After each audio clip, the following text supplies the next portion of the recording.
Good morning, students. I am Pushkar Paritosh, and today we will start a new chapter, The Earth in the Solar System. How wonderful it is to watch the sky after sunset. One would first notice one or two bright dots shining in the sky. Soon you would see the number increasing. You cannot count them anymore. The whole sky is filled with tiny shining objects. Some are bright, others dim. It seems as if the sky is studded with diamonds. They all appear to be twinkling. But if you look at them carefully, you will notice that some of them do not twinkle as others do. They simply glow without any flicker, just as the moon shines. Along with these bright objects, you may also see the moon on most of the days. It may, however, appear at different times in different shapes and at different positions. You can see the full moon only once in about a month's time. It is full moon night or Purnima. A fortnight later, you cannot see it at all.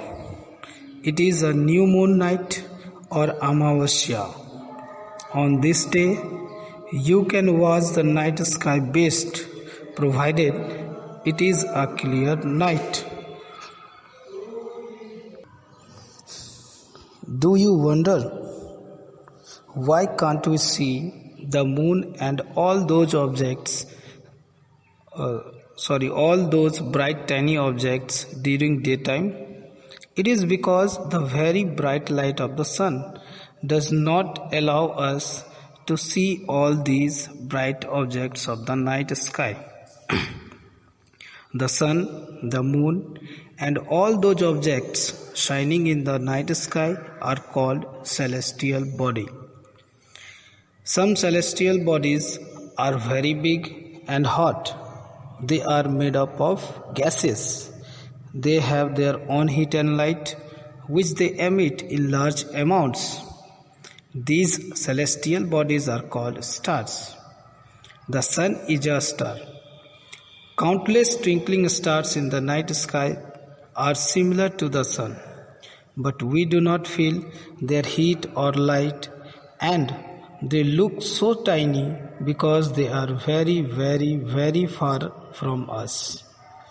You must have noticed that all objects look smaller when seen from a distance.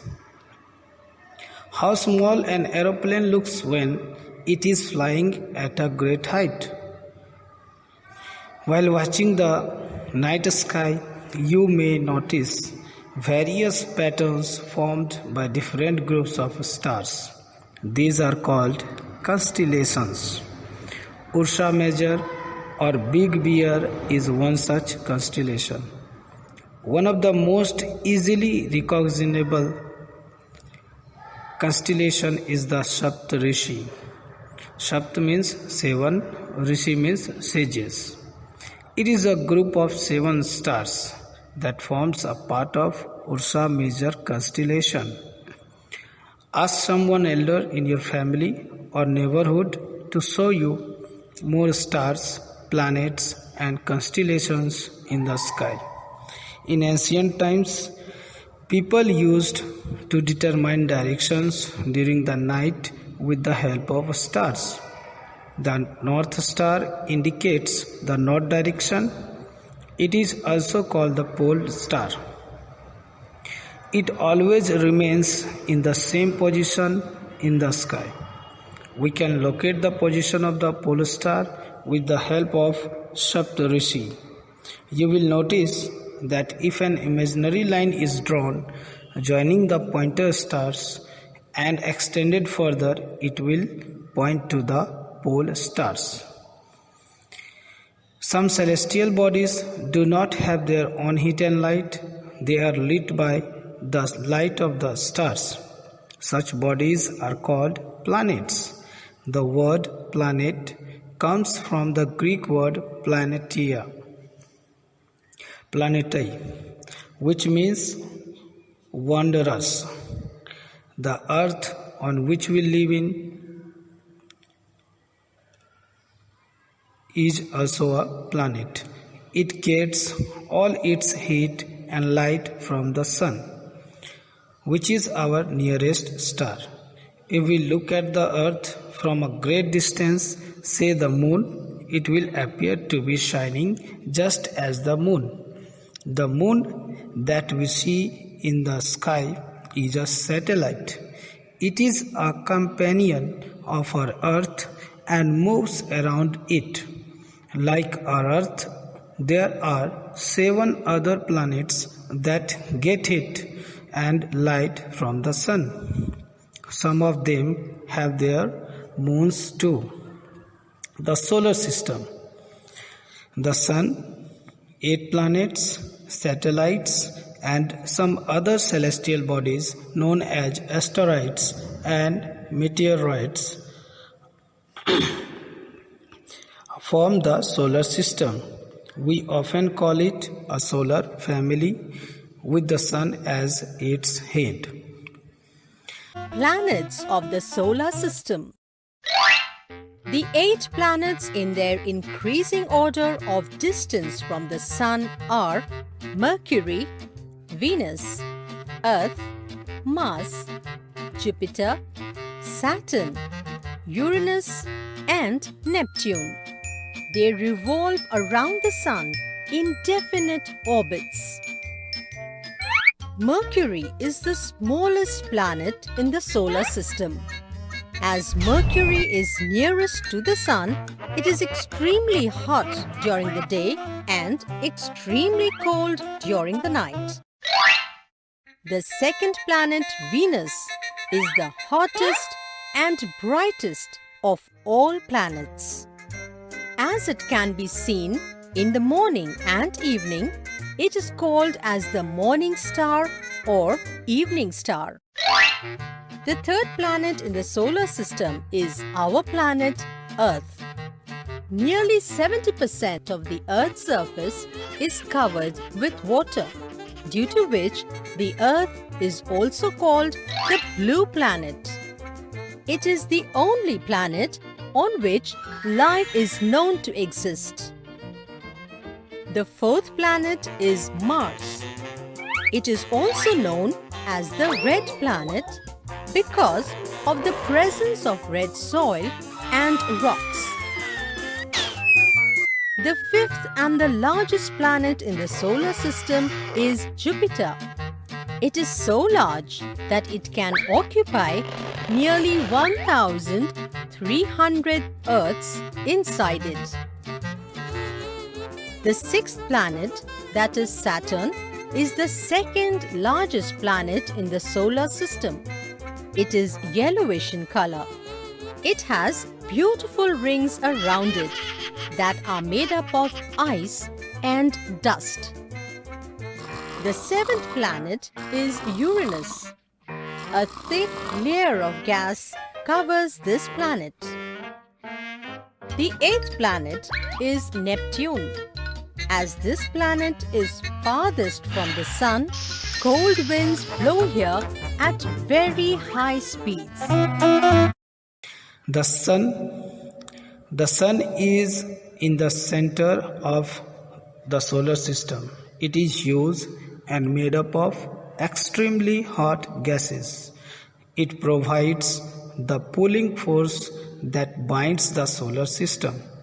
The sun is the ultimate source of heat and light for the solar system. But that tremendous heat is not felt so much by us because despite being our nearest star, it is far away from us. The sun is about 150 million kilometers away from the earth. Do you know, Sol in Roman mythology is the sun god. Solar means related to the sun. The family of the sun is therefore called the solar system. Now, many words used in a language may have taken from some other language. Geography, for example, in English word is an English word. It has its origin in Greek, which relates to the description of the earth. It is made of two Greek words, ge meaning earth and graphia meaning writing. So like this, there are many words like geology. Geology means study of the earth. Geometry, measurement of the earth. Geoid, resembling the shape or form of the earth. Planets. There are 8 planets in our solar system. In order of their distance from the sun, they are Mercury, Venus, Earth, Mars, Jupiter, Saturn, Uranus, and Neptune. All the 8 planets of the solar system move around the sun in fixed paths. These paths are elongated. They are called orbits. Mercury is nearest to the sun. It takes only about 88 days to complete one round along its orbit. Venus is considered as Earth's twin because its size and shape are very much similar to that of the Earth. Till recently, that is August 2006, Pluto was also considered a planet. However, in a meeting of the International Astronomical Union, a decision was taken that Pluto, like other celestial bodies, for example Ceres 2003, discovered in recent past, may be called dwarf planets. Now we will study about the Earth. The Earth is the 3rd nearest planet to the Sun. In size, it is the 5th largest planet. It is slightly flattened at the poles. That is why its shape is described as a geoid. Geoid means an Earth-like shape. Conditions favorable to support life are probably found only on the Earth. The Earth is neither too hot nor too cold. It has water and air, which are very essential for our survival. The air has life-supporting gases like oxygen. Because of these reasons, the Earth is a unique planet in the solar system. From the outer space, the Earth appears blue because its 2/3 surface is covered by water. It is therefore called a blue planet. Now the next topic is the Moon. Our Earth has only one satellite, that is the Moon. Its diameter is only 1/4 that of the Earth. It appears so big because it is nearer to our planet than other celestial bodies. It is about 3,84,400 km away from us. Now you can compare the distance of the Earth from the Sun and that from the Moon. The Moon moves around the Earth in about 27 days. It takes exactly the same time to complete one spin. As a result, only one side of the Moon is visible to us on the Earth. The Moon does not have conditions favorable for life. It has mountains, plains, and depressions on its surface. The cast shadows on the Moon's surface asteroids. Apart from the stars, planets, and satellites, there are numerous tiny bodies which also move around the sun. These bodies are called asteroids. They are found between the orbits of Mars and Jupiter. Scientists are of the view that asteroids are parts of a planet which exploded many years back. Now the next topic is meteorites. The small pieces of rocks which move around the sun are called meteorites. Sometimes these meteorites come near the earth and tend to drop upon it. During this process, due to friction with the air, they get heated up and burn. It causes a flash of light. Sometimes a meteor, without being completely burned, falls on the earth and creates a hollow.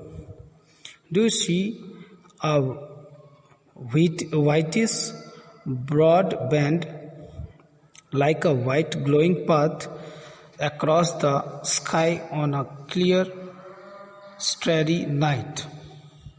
It is a cluster of millions of stars. This band is the Milky Way galaxy. Our solar system is a part of this galaxy. In ancient India, it was imagined to be a river of light flowing in the sky. Thus, it was named Akash Ganga. A galaxy is a huge system of billions of stars and clouds of dust and gases. There are millions of such galaxies that make the universe. It is difficult to imagine how big the universe is. Scientists are still trying to find out more and more about it. We are not certain about its size, but we know that all of us, you and I, belong to this universe. So students, this was your first chapter. Now, what is a satellite? A satellite is a celestial body that moves around the planets in the same way as the planets move around the sun. Now, there are two types of satellites. The first one is the natural satellite and the second one is a human-made satellite. Now you can ask that what is a human-made satellite? So a human-made satellite is an artificial body. It is designed by scientists to gather information about the universe or for communication. It is carried by a rocket and placed in the orbit around the Earth. Some of the Indian satellites in space are INSAT, IRS, EDUSAT, etc.